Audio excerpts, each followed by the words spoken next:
Hello students, welcome to online classes conducted by Vivekanand Senior Secondary School. Let's continue our chapter.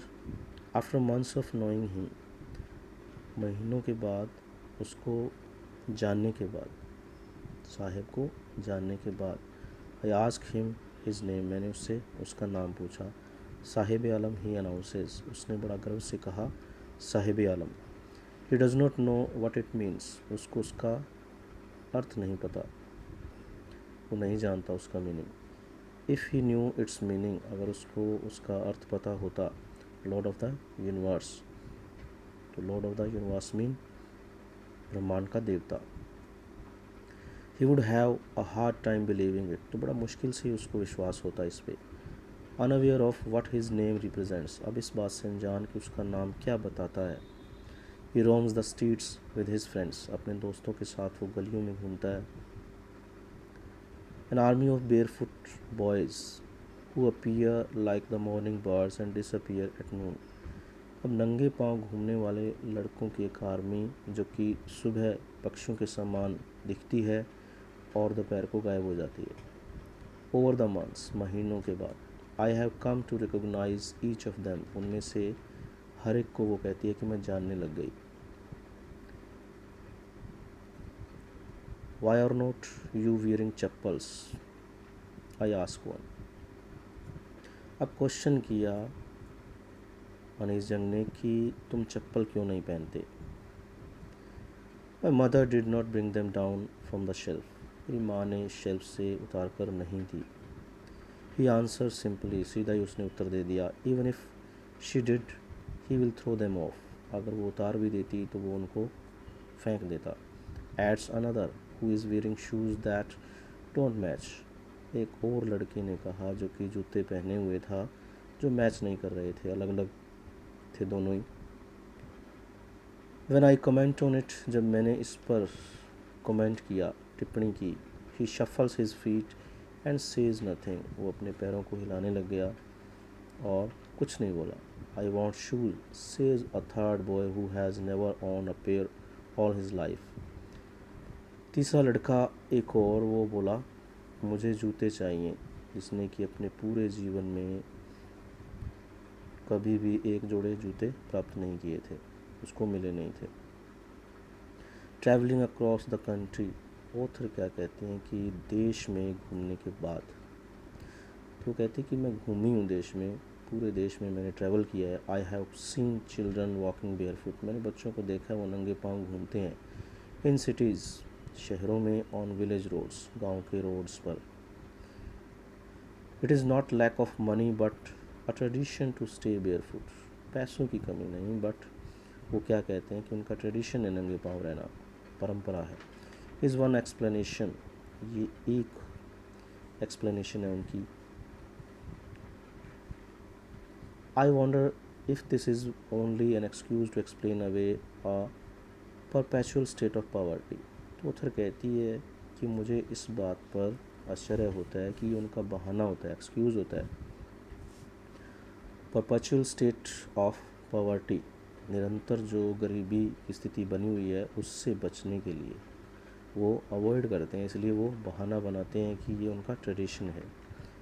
I remember a story a man from Udupi once told me, वो कहती है कि मुझे एक कहानी याद आती है, एक व्यक्ति ने मुझे बताई थी, उदीपी का रहने वाला था वो.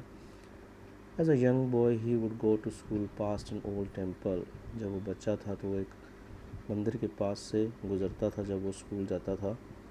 Where his father was a priest, जहाँ पर कि उसके पिता एक पंडित थे. He would stop briefly at the temple and pray for a pair of shoes, वहाँ पर वो कुछ टाइम के लिए रुकता और प्रे करता एक जोड़े जूते के लिए,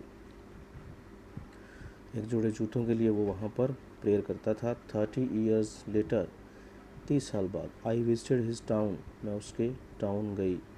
एंड द टेम्पल, और मंदिर भी गई.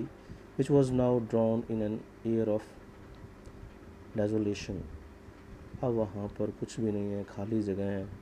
डेजोलेशन में खाली जगह है. इन द बैक यार्ड, उसके पीछे.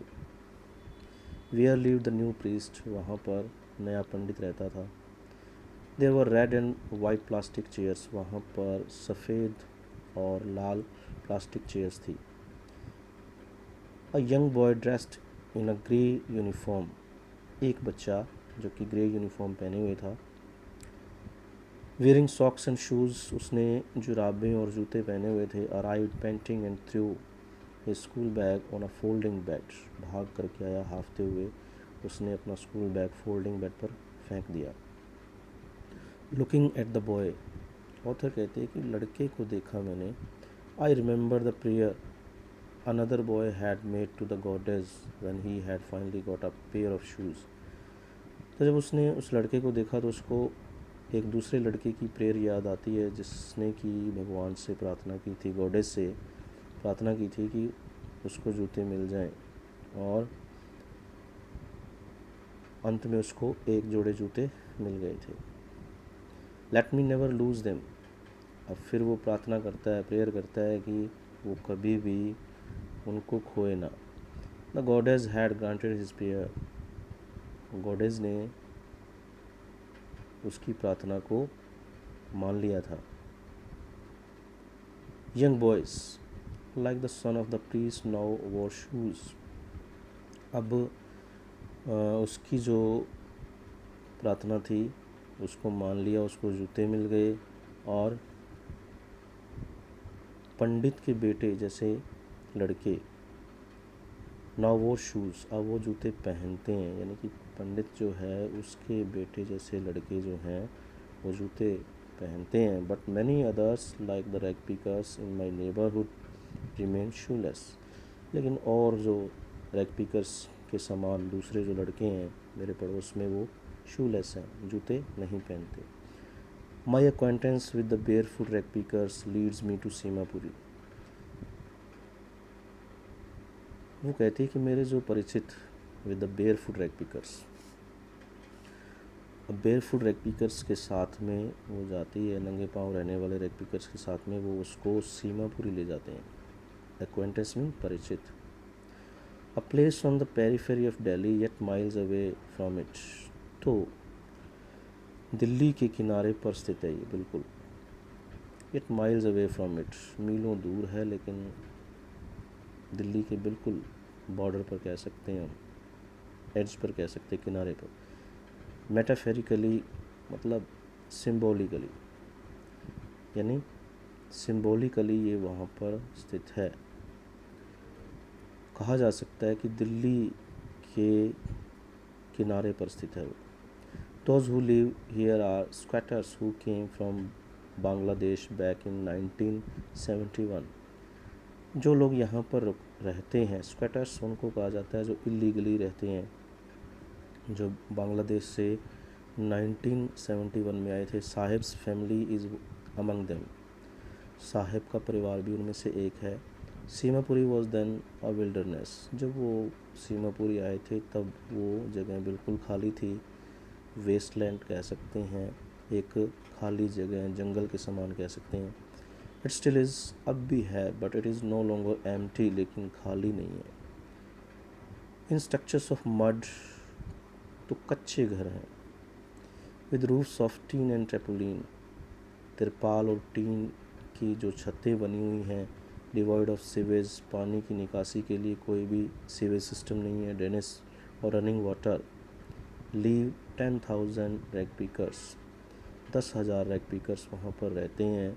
They have lived here for more than 30 years without an identity, वहाँ पर उनको 30 ईयर्स 30 साल हो गए हैं रहते हुए बिना पहचान के. Without permits but with ration cards that get their names on voters, ration cards हैं जिससे कि उनका नाम वोटर लिस्ट में आ जाता है.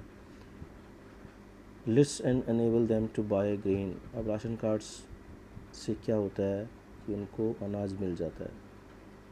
Food is more important for survival than an identity, खाना ज़्यादा ज़रूरी है पहचान से, जीवन जीने के लिए. सर्वाइवल मीन जीवन यापन करने के लिए. If at the end of the day we can feed our families and go to bed without an aching stomach, we would rather live here than in the fields that gave us no grain. Say a group of women in tattered saris when I asked them why they left their beautiful land of green fields and rivers. तो यहाँ पे क्या कहा गया है, दिन के अंत में अगर हम अपने परिवार के पेट भर देते हैं, उनको खाना खिला देते हैं, खिला सकते हैं, और पेट दर्द हुए बिना ही हम अपने बिस्तर पर चले जाते हैं, अच्छी नींद ले लेते हैं, सो जाते हैं, तो वो कहती हैं कि we would rather live here than in the fields that give us no green. तो उस जगह से बेटर वो इस जगह को कहेंगे जहाँ पर उनको खाना मिलता है, और उस फील्ड्स की, उन खेतों की बात करती हैं जो कि उनको खाना प्रोवाइड नहीं करते थे। से अ ग्रुप ऑफ वीमेन, एक औरतों का समूह जो कि फटी पुरानी साड़ियाँ पहने हुई थी, जब मैंने उनसे पूछा कि क्यों उन्होंने उनके सुंदर जो ज़मीनें, लैंड ऑफ ग्रीन फील्ड्स, खेत, हरे भरे खेत छोड़ दिए, नदियाँ छोड़ दी। Okay students, the rest we will read tomorrow. Thanks and have a nice day.